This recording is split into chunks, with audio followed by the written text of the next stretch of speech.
वास्तु सकारात्मकता को बढ़ाते हुए नकारात्मकता को मिटा देता है। इसलिए जब भी आप अपने घर के निर्माण बारे में सोचते हैं, तो सबसे पहले आप ऐसे घर की कल्पना करते हैं जहां आपका परिवार सुरक्षित और खुशहाल रहे, साथ ही किसी भी तरह की नकारात्मक शक्तियों से बचा रहे। इसलिए वास्तु का महत्व अत्यधिक हो जाता है। अगर घर का निर्माण करते समय हम वास्तु का अनुपालन न करें तो हमारे साथ कई समस्याएं हो सकती हैं, जिनमें से कुछ का वर्णन निम्न है। समाज में सम्मान का नुकसान, कानूनी मामलों की परेशानी या अन्य तरह की परेशानियां हमेशा बनी रहेंगी। व्यापारिक हानि और दिवालियापन भी वास्तु दोष की वजह से हो सकता है। वास्तु दोष होने पर विभिन्न तरह की बीमारियों की समस्या के बचाव में परिवार के सदस्य घिरे रहते हैं।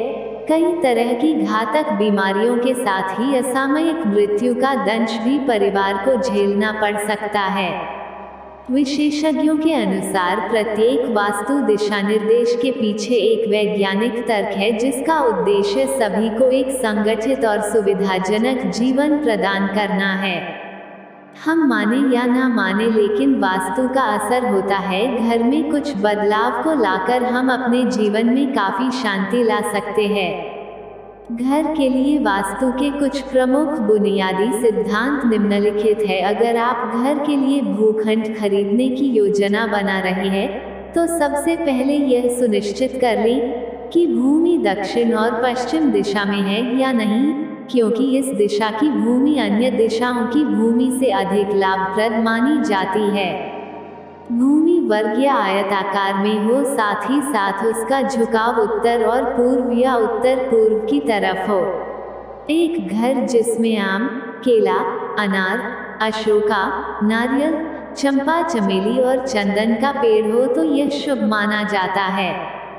जब भी घर के निर्माण कार्य के बारे में सोचें, उस वक्त इस बात का ध्यान रखें कि घर के दक्षिण दिशा और पश्चिम दिशा में खुली या खाली जगह ज़्यादा नहीं होनी चाहिए, तथा उत्तर दिशा और पूर्व दिशा की तरफ अन्य दिशाओं की अपेक्षा अधिक जगह रखनी चाहिए। घर की पहली मंजिल की ऊंचाई ग्राउंड फ्लोर से अधिक नहीं होनी चाहिए, साथ ही पहली मंजिल पर कोई भंडार घर नहीं होना चाहिए। अगर आप अभी तक इस वीडियो पर बने हुए हो तो यकीनन आप एक अच्छे इंसान हैं। हम आपके उज्जवल भविष्य की कामना करते हैं और उम्मीद करते हैं कि आप इस चैनल को सब्सक्राइब जरूर करेंगे। घर का प्रवेश द्वार उत्तर पूर्व या उत्तर और पूर्व दिशा में होना चाहिए। प्रवेश द्वार अर्थात घर का मुख्य दरवाजा घर के अन्य कमरों के द्वारों से बड़ा होना चाहिए और घर के मुख्य द्वार का दरवाजा हमेशा अंदर की तरफ ही खुलना चाहिए। इससे सकारात्मक ऊर्जा का प्रवेश घर के अंदर होता है। प्रवेश द्वार के सामने मंदिर नहीं होनी चाहिए, ना कूड़ेदान रखना चाहिए। किसी भी तरह की रुकावट मुख्य द्वार के सामने नहीं होनी चाहिए। रोशनी अच्छी होनी चाहिए, इससे घर में शुभकामनाएं, समृद्धि और सामंजस्य आएंगी। घर के बीचों बीच कभी भी शौचालय, सीढ़ी, बीम या दीवार ना हो। यह भाग किसी भी तरह की रुकावटों से मुक्त हो। दरवाजे का आकार के लिए दरवाजे की लंबाई से उसकी चौड़ाई आधी होनी चाहिए। युद्ध, हिंसा या डेस्क संघर्ष किसी भी तरह के नकारात्मकता को चित्रित करने वाले तस्वीर को घर में नहीं लगाना चाहिए। घर में रहने वाला कमरा उत्तर, पूर्व और पूर्वोत्तर दिशा में होना चाहिए। बेड, अलमारी जैसी भारी वस्तुओं दक्षिण, दक्षिण पश्चिम और पश्चिम दिशा में होना चाहिए। कमरे के एकदम बीच में सोने के बिस्तर को नहीं लगाना चाहिए। ऐसा करना वास्तु दोष को बढ़ावा देता है। इस तरह के कमरे की सजावट से बचने की कोशिश करनी चाहिए। शयन कक्ष में सिर को दक्षिण या पूर्वी दिशा की ओर रखकर सोना चाहिए। इससे गहरी और अच्छी नींद आती है, साथ ही आयु भी लंबी होती है। सिर की तरफ कोई खिड़की नहीं होनी चाहिए। वास्तुशास्त्र के अनुसार घर का शयन कक्ष दक्षिण पश्चिम या दक्षिण और पश्चिम में स्थित होना चाहिए। सोने वाले कमरे में दर्पण नहीं रखना चाहिए, साथ ही इसे बिस्तर से दूर रखना चाहिए। आगे आपके पास पहले से शयन कक्ष में दर्पण है तो सोते समय दर्पण पर पर्दा डाल दें। वास्तु के मुताबिक इससे बीमारियां और संबंधों में विच्छेद का खतरा रहता है। घर में पवित्र गंगा जल को रखना चाहिए, इससे सकारात्मक ऊर्जा का प्रवाह बढ़ता है और स्वस्तिक के प्रतीकों का प्रयोग घर के मुख्य द्वार पर करना शुभ माना जाता है। यह घर में धन और समृद्धि का प्रतीक है, साथ ही घर में शांति और खुशहाली को बनाए रखने के लिए 3 साल में एक बार नवग्रह और गणेश पूजन करना चाहिए, जिससे घर के वास्तु दोष दूर होते हैं।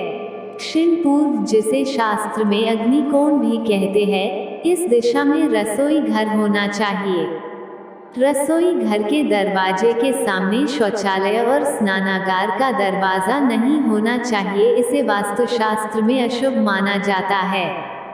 रसोई घर में कभी भी दवाइयों को न रखें, क्योंकि रसोई घर स्वास्थ्य और खुशहाली को इंगित करता है और दवा बीमारी को। पूजा का घर हमेशा घर के पूर्व दिशा या उत्तर दिशा या पूर्वोत्तर दिशा में स्थित होना चाहिए। पूजा करते समय मुख पूर्व की ओर होना चाहिए। पूजा कक्ष में रखी मूर्तियों की ऊंचाई 9 सेंटीमीटर से अधिक और 2 सेंटीमीटर से कम नहीं होनी चाहिए। पूजा कक्ष को शयन कक्ष या स्नानघर की दीवार से जुड़ी दीवार पर कभी नहीं बनाना चाहिए। अध्ययन कक्ष इस तरह से डिजाइन होना चाहिए कि जब भी आप पढ़ाई करें तो आपका मुख हमेशा उत्तर या पूर्व दिशा की तरफ होना चाहिए। अध्ययन कक्ष में रोशनी की व्यवस्था अच्छी तरह होनी चाहिए। इस कमरे में भगवान गणेश और देवी सरस्वती की प्रतिमा होनी चाहिए। साथ ही एक पेंडुलम घड़ी कमरे के उत्तरी दीवार पर होना चाहिए। खिड़कियां पूर्व की दिशा में और बड़ी होनी चाहिए। दरवाजे के बाहर एक नाम पटल होना चाहिए। यह घर का स्वामित्व दर्शाता है, इससे सकारात्मकता आती है। इस तरह से इन सभी वास्तु टिप्स का अपनाकर आप भी खुशहाल जीवन जी सकते हैं।